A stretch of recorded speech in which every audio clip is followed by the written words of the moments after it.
इस फिल्म में हमें एक ऐसे सीरियल की कहानी दिखाई गई है जो लड़कियों की हत्या करके उन्हें जमीन में दफना दिया करता, पर वो उनकी लाशों के पास कुछ सबूत भी छोड़ जाता जो वो पुलिस वालों को चैलेंज करने के लिए करता था कि पुलिस उसे पकड़ कर दिखाए। इसी सब में वो नावी नाम की एक लड़की को फोन करके पहले तो उसे सबसे अलग करता है, फिर वो उसकी जॉब छुड़वा देता है और फिर उसे उसके दोस्त को भी अलग कर देता है और आखिर में उसे उसके ही घर में मारने की कोशिश भी करता है। तो क्या नावी भी बाकी लड़कियों की तरह उसका शिकार बन जाएगी या इस बार कुछ अलग होगा? वहीं उस सीरियल किलर का एक गहरा राज भी है जो एक्सप्लेनेशन के आखिर में पता चलेगा, इसलिए वीडियो के आखिर तक बने रहे। तो फिल्म की शुरुआत में हमें नावी नाम की एक लड़की दिखाई जाती है जो फोन का अलार्म बजने पर नींद से जाग जाती है। हम नोटिस करते हैं कि वो अपना ज्यादातर समय फोन चलाने में ही बिताया करती और नावी को सोशल मीडिया पर फोटोज डालना भी बहुत पसंद होता है। फिर रात में पार्टी करने के बाद जब वो बस से अपने घर आ रही थी तो रास्ते में उसे नींद आ जाती है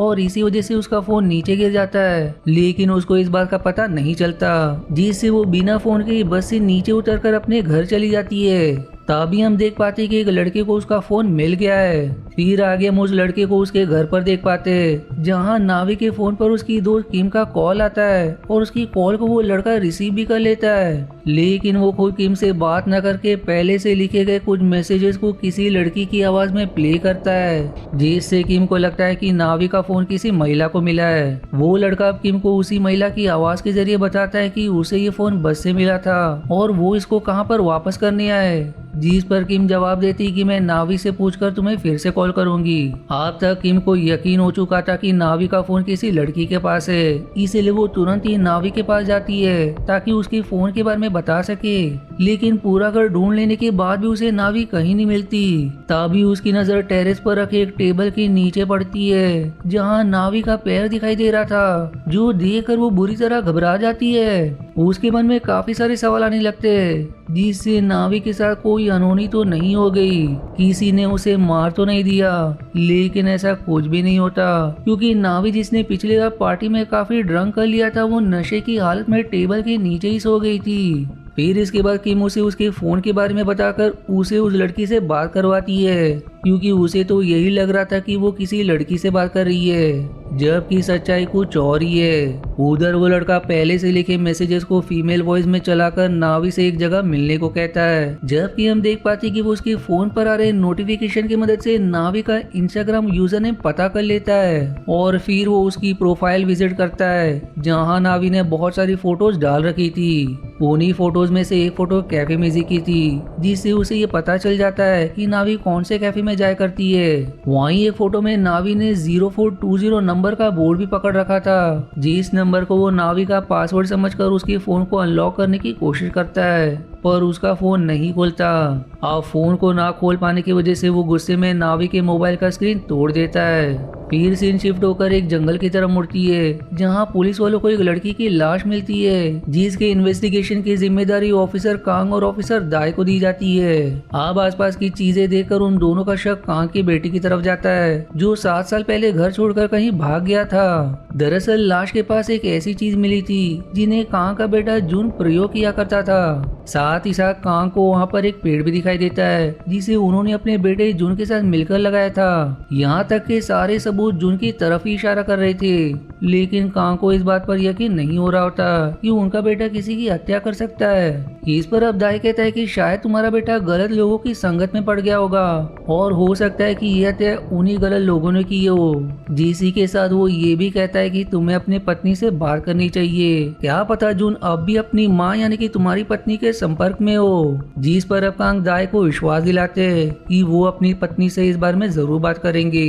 अब आगे हमें ये पता चलता है कि जिस लड़के को नावी का मोबाइल फोन मिला था वही कांग का बेटा जून है। दूसरी तरफ हम नावी को उसके पिता के कैफे में देख पाते, जो वही कैफे था जिसके बारे में जून ने नावी के इंस्टाग्राम प्रोफाइल से डिटेल्स निकाली थी। यहाँ नावी के पिता अपनी बेटी को एक स्पेशल ड्रिंक देते जिसे वो बाकी कस्टमर्स को नहीं देते थे। उसी समय कैफे के टेलीफोन पर जून की कॉल आती है और ये टेलीफोन नंबर भी नावी ने जून को लड़की समझ कर दिया था। जून अब लड़की की आवाज में उससे बताता है कि तुम्हारे फोन की स्क्रीन गिरने की वजह से टूट गई है, इसलिए मैंने उसे एक मोबाइल रिपेयर शॉप पर दे दिया है जिसे तुम वहाँ से जाकर ले लो, और सिंस तुम्हारी स्क्रीन मेरे वजह से टूट गई है इसलिए मैंने पेमेंट भी कर दी है। जो ऐसा कहकर उसे मोबाइल रिपेयर शॉप का एड्रेस देकर फोन काट देता है। अब अगले सीन में हम नावी को उसी मोबाइल रिपेयर शॉप पर देखते हैं जिसके बारे में जून ने उसे बताया था, और इस शॉप में जून भी होता है। यहाँ हमें ये पता चलता है कि शॉप का मालिक जून ही है जिसने अभी तक नावी के फोन की स्क्रीन को ठीक नहीं किया होता।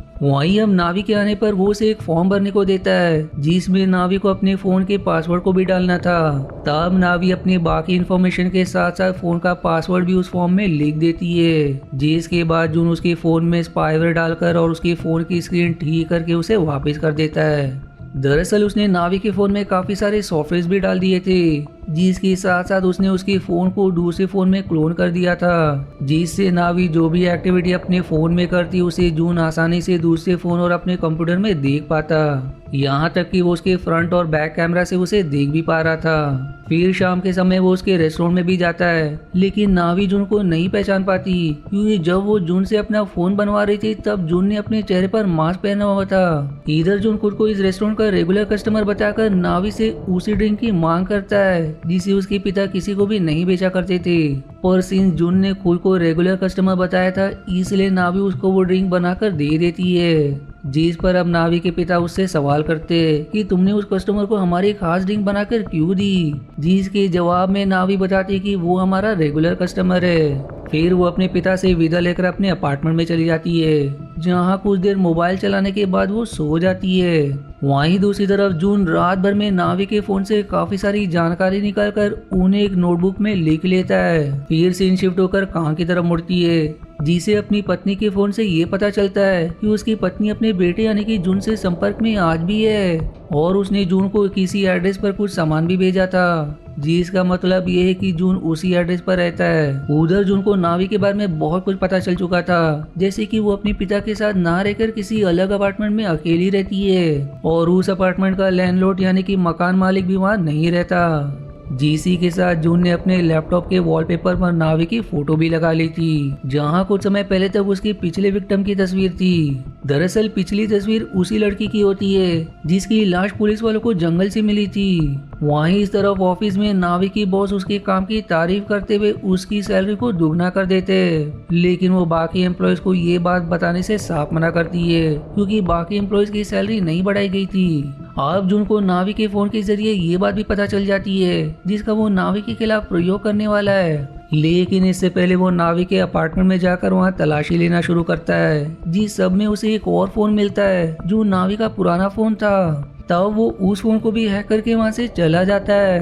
वहीं उस तरफ काम को जून के एड्रेस से उसकी नोटबुक मिलती है जिसमें उसने 8 लड़कियों के बारे में काफी कुछ लिख रखा था, और अब वो 8 लड़कियों की तरह ही नावी के बारे में जानकारी जमा कर रहा होता है। जेसी नोटबुक के साथ काम को एक लड़की की तस्वीर और एक नेल पेंट भी मिलती है, जो दरअसल उसी लड़की की तस्वीर थी जिसकी लाश उन्हें जंगल में मिली थी, और उस लाश के नाखूनों पर बिल्कुल वैसा ही नेल पेंट लगा था जैसा उन्हें इस एड्रेस पर मिला था, जिसका साफ मतलब है कि उस लड़की का खून जून ने ही किया है। और सिंस इस नोटबुक में नावी को छोड़कर कुल 8 लड़कियों की जानकारी लिखी थी, यानी कि जून ने अब तक 8 लड़कियों को अपना शिकार बना लिया। और इससे पहले कि काम कोई और जानकारी निकाल पाते वहाँ जून आ जाता है, जो अपने दरवाजे पर लगे लॉक को देखकर समझ गया था कि कोई ना कोई उसके घर में घुसा है। फिर खिड़की से चेक करने पर वो देखता है कि घर में उसके पिता कांग ही है, इसलिए वो चुपके से उनकी तस्वीर निकालकर उनके फोन पर उन फोटोज से सेंड कर देता है, जो देखकर कांग समझ जाते कि जून बाहर ही है। वो अब तुरंत ही उसे पकड़ने के लिए बाहर जाते हैं, जहाँ जून उन्हें चकमा देकर पहले तो अपने घर से सारे सबूत मिटाता है और फिर आखिर में अपना बैग लेकर वहाँ से चला जाता है। अब अगले सीन में हम नावी को उनके पिता के रेस्टोरेंट पर देखते हैं, जहाँ जून फिर से आकर वही ड्रिंक ऑर्डर करता है जो उसने पिछली बार करी थी,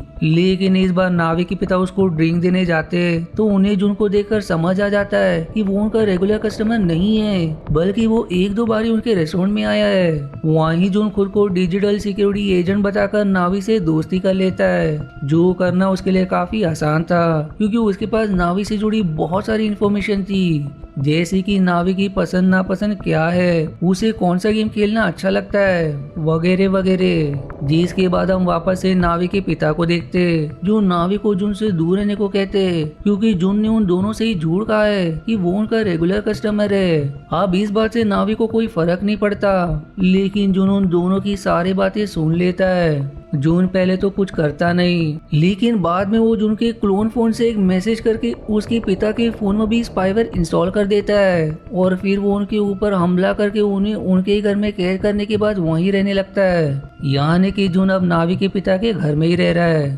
अब जून इतने पर ही नहीं रुकता, बल्कि वो नावी के सोशल मीडिया अकाउंट से उसकी बॉस के बारे में बहुत सी बुरे बातें लिखकर पोस्ट करने के साथ ही ये भी पोस्ट कर देता है कि बॉस ने उसकी सैलरी को दुगना कर दिया है, जिस पर नावी की बॉस उसे जॉब से निकाल देती है। नावी उन्हें समझाने की बहुत कोशिश करती है कि मैंने कोई पोस्ट नहीं की और जरूर मेरा फोन हैक हो गया होगा, लेकिन उसकी बॉस पर इस बात का कोई असर नहीं होता, जो नावी को धक्के मारकर ऑफिस से बाहर निकाल देती है। दूसरी तरफ बारिश होने के कारण जंगल में दफनाई गई बाकी 7 लड़कियों की लाशें भी बाहर आ जाती है, जिनका कातिल जून ही है। अब इस बात से हर जगह डर फैल जाता है, जबकि कांग और भी ज्यादा प्रेशर में आ जाते हैं, क्योंकि उन्हें कैसे भी करके जून को पकड़ना होगा, वरना वो और भी लड़कियों की हत्या कर सकता है। फिर आगे हम नावी को किम के साथ पुलिस स्टेशन में देखते हैं, जहाँ एक पुलिस ऑफिसर नावी से कहता है कि तुम्हारी कंप्लेन लिखने से पहले मुझे इस बात का सबूत चाहिए कि तुम्हारा फोन हैक हुआ है। जो सुनकर नावी और भी ज्यादा परेशान हो जाती है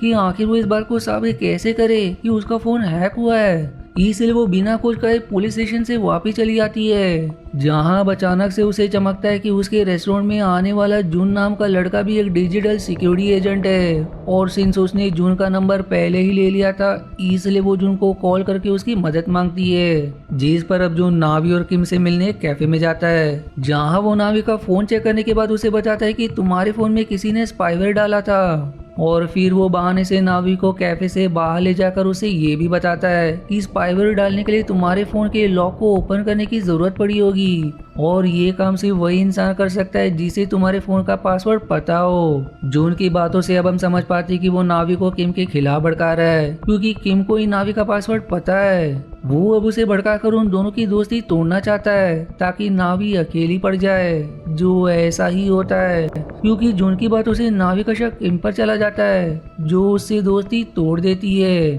किम से अब दोस्ती टूट जाने के कारण नावी को बहुत दुख होता है, जो अब गुस्से में अपना फोन फेंक देती है, जिससे उसका फोन टूट जाता है। तभी उसे चमकता है जब से उसने मोबाइल रिपेयर शॉप से अपना मोबाइल फोन बनवाया था, तभी से उसके जीवन में ऐसी मुसीबत शुरू हुई है। वहीं उधर कांग और दाई को किसी तरह जून के मोबाइल शॉप के बारे में पता चल गया था, जहां जाने पर उन्हें कोई सबूत नहीं मिलता, क्योंकि जून को अंदाजा हो गया था कि उसके पिता जो उसके घर पर भी आए थे वो उसकी तलाश में मोबाइल शॉप का पता भी जरूर लगा लेंगे, इसलिए उसने पहले से ही सारे सबूत नष्ट कर दिए थे। उसी समय फिर नावी भी उस मोबाइल शॉप में आती है, जहां कांग और दाई उसे जून के बारे में सारी बात बता देते हैं, लेकिन वो उससे ये नहीं बताते कि जून ही लड़कियों की हत्या कर रहा है, वरना नावी के मन में डर बैठ जाता, जो वो लोग नहीं चाहते थे। अब ये सुनकर नावी को समझ आ जाता है कि जिस जून से उसने मदद मांगी थी वही इस मोबाइल शॉप का ओनर था, और उसी ने उसके फोन में स्पाईवेयर डाला है, पर वो उसे इसलिए नहीं पहचान पाई क्योंकि जून ने मोबाइल रिपेयर करते समय मास्क लगाया था, लेकिन बाद में उसने नावी को अपना नाम जून बताकर उससे दोस्ती की थी। फिर इसके बाद वो कांग के फोन से उसी डिजिटल सिक्योरिटी कंपनी को कॉल करके उनसे जून के बारे में पूछती है, जिस पर उसे ये बताया जाता है कि उनकी कंपनी में जून नाम का कोई लड़का काम ही नहीं करता। तब वो लोग यानी कि नावी और दोनों इन्वेस्टिगेटिंग ऑफिसर्स ये प्लान बनाते हैं कि नावी को ऐसा दिखाना है मानो उसे फोन हैक होने के बारे में कुछ भी नहीं पता है, और वो बहाने से जून को अपने अपार्टमेंट में बुलाए, जो वो ऐसा ही करती है। दरअसल उनका पूरा प्लान ये था कि जून जब नावी से मिलने उसके अपार्टमेंट में आएगा तो दोनों ऑफिसर्स उसे पकड़ लेंगे, पर अब जैसे ही जून नावी के अपार्टमेंट के बाहर आता है तो दोनों ऑफिसर्स पीछे से उस पर बंदूक तान देते, लेकिन जून के पीछे मुड़ने पर कांग उसे पहचान नहीं पाते, यानी कि वो अपने बेटे को नहीं पहचान पा रहे थे, जिसकी एक वजह ये हो सकती है कि शायद इन 7 सालों में जून की शक्ल काफी बदल गई है, या फिर कोई दूसरी वजह भी हो सकती है जिसके बारे में हमें आगे पता चलेगा। अब सिंस कांग उसे पहचान नहीं पाए थे, इसलिए उस पर बंदूक पॉइंट करने के लिए उससे माफी मांगते हैं, जिस पर अब जून उनके ऊपर गुस्सा करते हुए कहता है कि आप लोग क्रिमिनल्स को पकड़ने के बजाय मेरे जैसे आम सिविलियन को परेशान कर रहे हो, जो ऐसा कहकर वहाँ से चला जाता है। अब उसके वहाँ से जाती कांग और दाई नावी के पास जाते, जहाँ नावी बताती है कि जून ने मैसेज किया है कि वो आज नहीं आ पाएगा, साथ ही साथ उसने अपना फोन भी बंद कर लिया है। जिस पर अब्दाय उसे सलाह देता है कि तुम्हें किसी सुरक्षित जगह चले जाना चाहिए, जिस पर नावी कहती कि मैं अपने पिता के घर चली जाऊंगी। जो ऐसा कहकर वो अपनी सिम को पुराने फोन में लगा लेती है और ये वही फोन है जिसे जुन ने तब हैक किया था जब नावी अपने ऑफिस में थी। लेकिन नावी को इस बात की कोई खबर नहीं होती कि उसका दूसरा फोन भी हैक्ड है। इसी बीच कांग को एक कॉल आती है जहां उन्हें ये बताया जाता है कि आपका बेटा एक सीरियल किलर है। जो बात हर जगह फैल गई है, इसलिए आपको इस केस से दूर रखा जा रहा है। जो सुनकर कांग को बहुत बुरा लगता है। अब वो लोग नावी को उसके पिता के घर तक छोड़ने जाते, जहां कांग उसे अपना विजिटिंग कार्ड देते ताकि जरूरत पड़ने पर नावी उनसे संपर्क कर सके। जिस पर नावी उनके कार्ड के पीछे कुछ लिखकर दोनों ऑफिसर्स को दिखाती है और फिर वो दोनों वहां से चले जाते।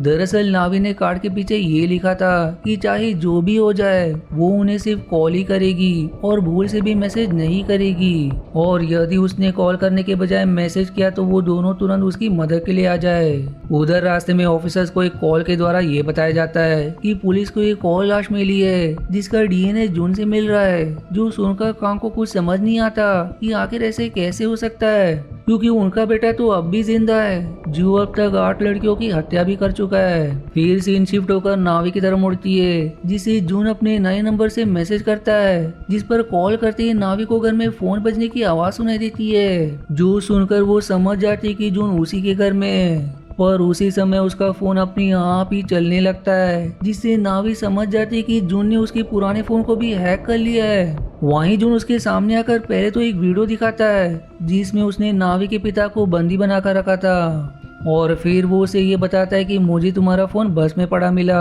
और तभी से मैं तुम्हारे पीछे पड़ गया। फिर इसके बाद वो जून से कांग के फोन पर मैसेज भी करवाता है कि यहाँ सब कुछ ठीक है और वो अपने पिता के साथ सुरक्षित है, जिस पर नावी ऐसा ही करती है। अब जून नावी को उसके पिता से मिलवाता है जिसे उसने बाथरूम में बंदी बनाकर रखा था। वो नावी को डक्ट टेप देकर कहता है कि तुम खुद से अपना हाथ पैर बांध लो वरना मैं तुम्हारे पिता को बाथटब में पानी में डुबोकर मार दूंगा। तब नावी अपने पिता को बचाने के लिए उसकी बात मान लेती है, पर अब ऐसा करवाने के बाद जून उसे और उसके पिता दोनों को ही बाथटब में डुबा देता है, और सिंस उन दोनों के हाथ पैर बंधे हुए थे इसलिए वो बाहर भी नहीं आ सकते। वो अब जाने से पहले नावी की तस्वीर क्लिक करके उसे मोबाइल की स्क्रीन पर वॉलपेपर की तरह लगाकर बाथरूम से बाहर आ जाता है, जहां उसको कांग का विजिटिंग कार्ड मिलता है जिसके पीछे नावी का मैसेज लिखा हुआ था। जो पढ़कर वो समझ जाते हैं कि पुलिस किसी भी वक्त यहाँ आती होगी। तभी वो देखता है कि दाई घर में प्रवेश कर चुका है जिसे जून पीछे से मारने ही वाला था, लेकिन तभी कांग उसके सिर पर बंदूक रखकर उसे बुरी तरह से पीट देते। जबकि दाई नावी और उसके पिता को बाथटब से निकालकर उन्हें होश में लाने की कोशिश करता है, जहां नावी तो होश में आ जाती है, लेकिन उसके पिता को देखकर ऐसा लग रहा था मानो वो मर चुके हो, जो देखकर नावी को बहुत दुख होता है। इधर कांग अब जून से सवाल करते हैं कि अगर तुम किलर हो तो मेरा बेटा कहाँ है, जिस पर वो पहले तो खुद को उनका बेटा कहता है, लेकिन बाद में अपने बैग की तरफ इशारा करता है। तब उसके बैग की तलाशी लेने पर कांग को पता चलता है कि ये शख्स जून नहीं बल्कि उसने 8 लड़कियों को मारने से पहले एक लड़के को भी मारा था, जो उनका बेटा जून ही था। यानी कि ये सीधे के लिए अब तक जून होने का दिखावा कर रहा था, और उसने जानबूझकर लड़कियों की लाश के पास ऐसे सबूत छोड़े थे ताकि पुलिस को ये लगे कि कांग का बेटा जून ही असली कातिल है, जबकि उन लड़कियों का सीरियल किलर तो कोई और ही है। जून को अब उस सीरियल किलर के पास ही अपने बेटे का फोन भी मिलता है जिसके वॉलपेपर पर असली जून की तस्वीर भी लगी हुई थी, जो देखकर अब वो उस सीरियल किलर को गोली मारने बढ़ते, लेकिन वो उसे गोली मारने की हिम्मत नहीं जुटा पाते। तभी पीछे से नावी दाई की बंदूक से उस सीरियल किलर को मारकर खत्म कर देती है, और इस सब के बीच उसके पिता को भी होश आ जाता है। अब मूवी के आखिरी सीन में हमें दिखाया जाता है कि आज के डिजिटल जमाने में हर कोई फोन चला रहा है, जहां काफी सारे लोग अपनी जिंदगी की छोटी सी छोटी बातों को भी सोशल मीडिया पर शेयर करके अनजाने में अपनी सारी जानकारी लीक कर रहे हैं। और फिर नावी के ऊपर जूम करते हुए ये मूवी यहीं समाप्त हो जाती है। अब बात करें इस मूवी की तो इसमें एक सीरियल किलर के बारे में बताया गया है जो ऐसी लड़कियों को अपना शिकार बनाता है जिन्होंने गलती से अपना फोन गुम कर दिया हो। वो उन लड़कियों को फंसाने के लिए उनके फोन की स्क्रीन तोड़ देता है और किसी महिला की आवाज में बात करके उन्हें ये बताता है कि तुम्हारा फोन मोबाइल रिपेयर शॉप में जमा है, जहां से वो उनके फोन के पासवर्ड लेकर उनके फोन में स्पाईवेयर डाल देता। इसके अलावा वो उनके सोशल मीडिया अकाउंट से काफी सारी जानकारी निकाल लेता, जिसका प्रयोग वो उन्हें अकेला करने के लिए करता, जैसा कि उसने नाविक को किम से दूर करके किया ताकि वो अपने शिकार को आसानी से फंसा सके। लेकिन आखिर में वो नाविक के द्वारा ही मारा गया। जिसी के साथ ये मूवी यहीं समाप्त हो गई। अब अगर आपको मेरी एक्सप्लेनेशन जरा भी पसंद आई है तो दोस्तों वीडियो को लाइक जरूर करें और चैनल को सब्सक्राइब करके मेरा मनोबल जरूर बढ़ाए। मिलते हैं अगली मूवी की एक्सप्लेनेशन पर, तब तक के लिए धन्यवाद दोस्तों। आशा है आपको मेरी एक्सप्लेनेशन पसंद आई। यदि हाँ तो प्लीज वीडियो को लाइक करना और चैनल को सब्सक्राइब करके सपोर्ट करना ना भूलें। मिलते हैं अगले एक्सप्लेनेशन वीडियो में, तब तक के लिए धन्यवाद दोस्तों।